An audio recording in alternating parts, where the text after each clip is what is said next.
Inter ఫలితాల్లో తప్పులపై board ముందు విద్యార్థుల ఆందోళన కంటిన్యూ అవుతోంది. బోర్డు అధికారుల తప్పిదాలకు తమ పిల్లలు బలవుతున్నారని తల్లిదండ్రులు ఆవేదన వ్యక్తం చేస్తున్నారు. బోర్డు అధికారులు మాత్రం తమ తప్పేమీ లేదంటున్నారు. అంతేకాదు ఉచిత సలహాలు కూడా ఇస్తున్నారు.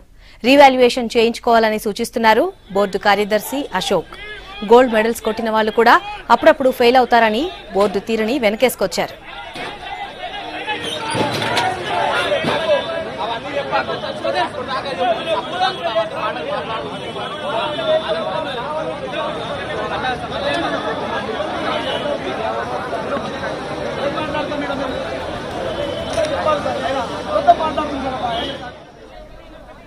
ఇంటర్ ఫలితాల్లో తప్పులపై బోర్డు ముందు విద్యార్థుల ఆందోళన కంటిన్యూ అవుతోంది. బోర్డు అధికారుల తప్పిదాలకు తమ పిల్లలు బలవుతున్నారని తల్లిదండ్రులు ఆవేదన వ్యక్తం చేస్తున్నారు. బోర్డు అధికారులు మాత్రం తమ తప్పేమీ లేదంటున్నారు. అంతేకాదు ఉచిత సలహాలు ఇస్తున్నారు. రీవాల్యుయేషన్ చేయించుకోవాలని సూచిస్తున్నారు బోర్డు కార్యదర్శి అశోక్. గోల్డ్ మెడల్స్ కొట్టినోళ్లు కూడా అప్పుడప్పుడు ఫెయిల్ అవుతారని బోర్డు తీరుని వెనకేసుకొచ్చారు.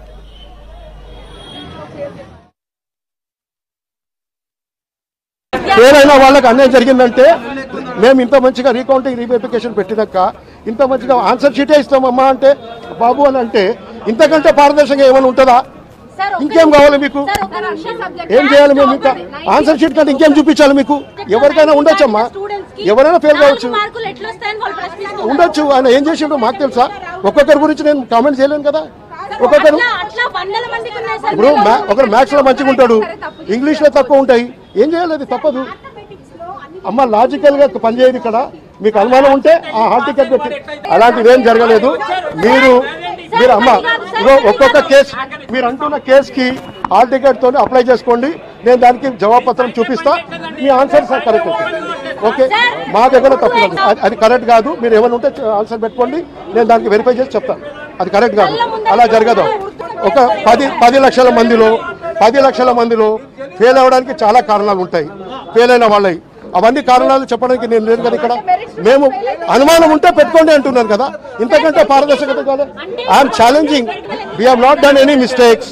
whoever wants to apply they can verify and they can ask for. so website is open. ఎవరైనా అభ్యంతరం ఉంటే అప్లై చేసుకోండి. అందరికీ మళ్ళీ ఒకసారి మనవి, తల్లిదండ్రులకు పిల్లలకు బోర్డు తెలంగాణ బోర్డులో మార్చ్ 2019లో ఎప్పటిలాగే రిజల్ట్ చేయడం జరిగింది. ఎలాంటి తప్పిదాలు జరగలేదు. ఎక్కడైనా మీకు ఏమైనా పొరపాట్లు అనిపిస్తే మార్కులు తక్కువ వచ్చాయనుకుంటే ప్రతి సంవత్సరం మేము రీకౌంటింగ్ రీవెరిఫికేషన్ ఇస్తున్నాం.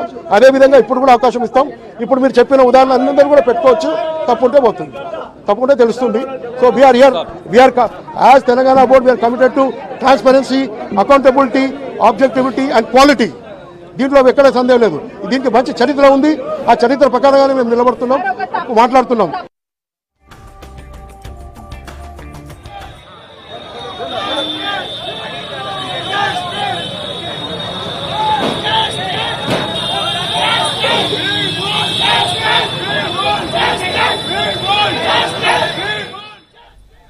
ఇక మరిన్ని వివరాలు శివారెడ్డిని అడిగి తెలుసుకుందాం.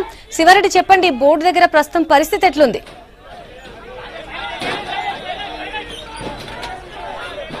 దగ్గర తల్లిదండ్రులు వారి పిల్లలు ధర్నా చేస్తూ ఉన్నారు. కనీసం వాళ్ళకు సమాధానం చెప్పే వాళ్ళు కూడా ఇంటర్మీడియట్ బోర్డులో లేరు. అధికారులు కూడా ఇప్పటికే బయటికి వెళ్ళిపోయారు. మనం చూస్తున్నాము చాలా మంది ఇంకా ఇంటర్మీడియట్ బోర్డు బయట ఉండి ధర్నా చేస్తున్నారు, లోపలికి వెళ్తున్నారు.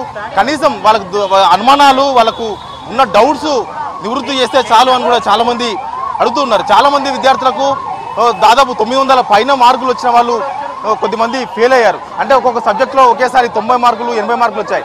కానీ ఒక సబ్జెక్ట్కి వచ్చేసరికి ఒకేసారి 10 మార్కులు 5 మార్కులు, కొందరికి 3 మార్కులు 2 మార్కులు కూడా మెమోలో కనిపిస్తున్నాయి. వివిధ జిల్లాలకు సంబంధించిన వాళ్ళు, ఇలాంటి సమస్య ఉన్న వాళ్ళు చాలా మంది ఇప్పటికీ ఇంటర్మీడియట్ బోర్డు వద్ద చేరుకున్నారు. వాళ్ళందరూ కూడా ధర్నా చేస్తూ ఉన్నారు.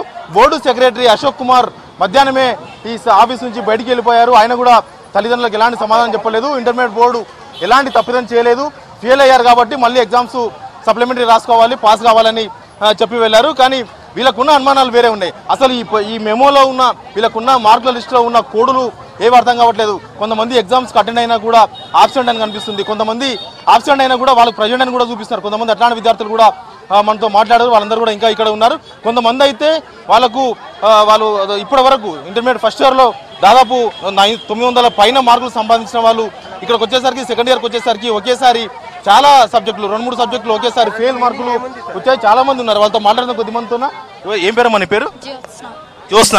ఎక్కడి నుంచి వచ్చింది మీరు? రామ్నగర్. ఏ కాలేజ్ చదివింది మీరు? Sri Chaitanya junior college. Sri Chaitanya junior college చదివినారు. ఏమైంది మీ ప్రాబ్లం ఏంది? నాది జువాలజీలో తక్కువ మార్క్స్ వేశారు సార్. అంటే ఫెయిల్ అయినరా మీరు? ఫెయిలింగ్ మార్క్స్ వేశారు. నాకు నేను ఫెయిల్ అవ్వను, నాకు ఫుల్ కాన్ఫిడెంట్ ఉంది నేను పాస్ అవుతాను అని. సో ఇలా మార్క్స్ వచ్చే వరకు నేను చాలా బ్యాడ్గా ఫీల్ అయ్యాను. నా తప్పు అని నేను అనుకున్నా, కానీ చాలా మంది వచ్చే వరకు నేను చాలా హర్ట్ అయిపోయాను. మనం చూడొచ్చు, ఆమె మెమో కూడా చాలా మంది ఇట్లాంటి మార్కులు ఇచ్చి పట్టుకొని వచ్చారు. సంస్కృత్ పేపర్లో 91, జువాలజీ 47, కెమిస్ట్రీ 54, ఇలాంటి అన్ని ఆల్మోస్ట్ 40 అబవ్ మార్కులు చాలా వరకు ఉన్నాయి. 80, 83, 91 మార్క్స్ కూడా ఉన్నాయి. కానీ ఇక్కడికి వస్తే వీళ్ళ దానిలో ఒక ఫెయిల్ ఒకటి కనిపిస్తుంది. జువాలజీలో కేవలం 16 మార్కులు మాత్రమే మార్కుల లిస్టులో కనిపిస్తూ ఉన్నాయి. ఈ 16 మార్కులు ఎందుకు వచ్చాయని ప్రశ్నించేందుకు, ఆ 16 మార్కులు ఎందుకు వచ్చినాయి, అసలు ప్రాబ్లం ఎక్కడుందో తెలుసుకునే ప్రయత్నంలో భాగంగా ఇక్కడికి వచ్చారు వీళ్ళందరూ. మీ పేరెంట్ కదా? నా పేరు నవీన్ కుమారు. ఇప్పుడు ఇక్కడ వీళ్ళు చేస్తున్న ఈ అవకతవకలు చాలా ఘోరం అసలుకి. ఎందుకంటే ఇక్కడ మాకు ఫుల్ కాన్ఫిడెన్స్ ఉన్నది, మా అమ్మాయి చదువుతుంది, వాళ్ళ ఇక్కడ 90% కాదు 95% తనకు రిజల్ట్స్ వస్తాయన్న ఫుల్ కాన్ఫిడెన్స్ మాకు ఉన్నది. అయినా కానీ వీళ్ళు చేసిన దాని వలన వీళ్ళు మొత్తం అన్ని పేపర్లో కూడా మాకు చాలా తక్కువ మార్క్స్ వచ్చినాయి. 55, 60 పేపర్కు 55 మార్క్స్ వస్తాయని మేము అనుకుంటే దాంట్లో 40, 42, 47 మార్క్స్ వచ్చేసినాయి. తర్వాత మళ్ళీ ఇక్కడ వచ్చేసే వరకు మనకి ఏది జువాలజీకి వచ్చేసే వరకు దాంట్లో మినిమం 55 మార్క్స్ అటెండ్ చేస్తే మాకు వచ్చిన ఎంత 16 మార్క్స్. దీంట్లో కూడా మొత్తం అన్ని పేపర్లో మాకు ప్రాబ్లం కనబడుతున్నట్టు మాకు ఇన్ఫర్మేషన్. దీంట్లో మొత్తం రీవాల్యుయేషన్ చేసి మాకు సరైన న్యాయం చేస్తారని మేము ఆశిస్తున్నాం. ఇంతకుముందు ఈ ఇంటర్మీడియట్ బోర్డు సెక్రటరీ అశోక్ కూడా బయటకు వచ్చారు, మీరందరూ కూడా ఆయనతో మాట్లాడుతున్నారు కదా, ఏం చెప్పారు ఆయన? సార్, ఒకటి అశోక్ కుమార్ సార్ గారు ఇక్కడ సెక్రటరీ గారు చాలా నిర్లక్ష్యమైన సమాధానం చెప్తున్నారు సార్. ఆయన కొంచెం కూడా ప్రజలపైన కానీ పిల్లలపైన మా పేరెంట్స్ పైన ఎలాంటి ఆయన సానుభూతి లేదు. మా వెబ్సైట్ చాలా క్లియర్గా ఉంది, మీ పిల్లలే సరిగ్గా రాయలేదు, మీరు అనవసరంగా పేరెంట్స్ వాళ్ళు బ్లేమ్ చేస్తున్నారని మీ మీడియా సమక్షంలో చెప్పారు సార్. ఒక విషయం అడుగుతున్నాను సార్, మార్క్స్ తక్కువ వచ్చాయి మా పిల్లలకు, సరే మేము ఒప్పుకుంటాం, మా పిల్లలు తప్పునే మేము వెరిఫికేషన్ నిన్నటి వరకు చేసుకున్నాం. మా పిల్లలు మళ్ళీ క్వశ్చన్ పేపర్ తీసి వాల్యుయేషన్ చేసి లేదు డాడీ మాకు కంపల్సరీ మాకు ఇన్ని మార్క్స్ వస్తాయని చెప్పిన తర్వాత ఆన్లైన్లో చేసుకున్నాం, తప్పైంది కదా అనుకున్నాం. ఇప్పటివరకు వెబ్సైట్ ఇంతకుముందు వరకు కూడా ఓపెన్ కాలేదు సార్. ఇంకో ముఖ్యమైన విషయం చెప్తాను సార్, వీళ్ళు పేపర్ అసలు కరెక్షన్ చేయలేదు. ఇంట్లో అది విధంగా ఎలా చెప్తున్నాం అంటే గంటపదంగా చెప్పగలుగుతాను. ఎందుకంటే కొంతమంది పిల్లలు ఇక్కడ ఉన్నారు, వాళ్ళకు అసలు హాల్ టికెట్ అన్వాలిడ్ అని వస్తుంది ఇప్పుడు ఆన్లైన్లో హెల్ప్ డెస్క్లో పడితే. అదేవిధంగా కొంత పిల్లలకేమో అన్ఐడెంటిఫైడ్ అని వస్తున్నాయి సార్. అంటే వీళ్ళు ఎక్కడ కూడా పేపర్లు వెరిఫికేషన్ పక్కాగా చేయకుండా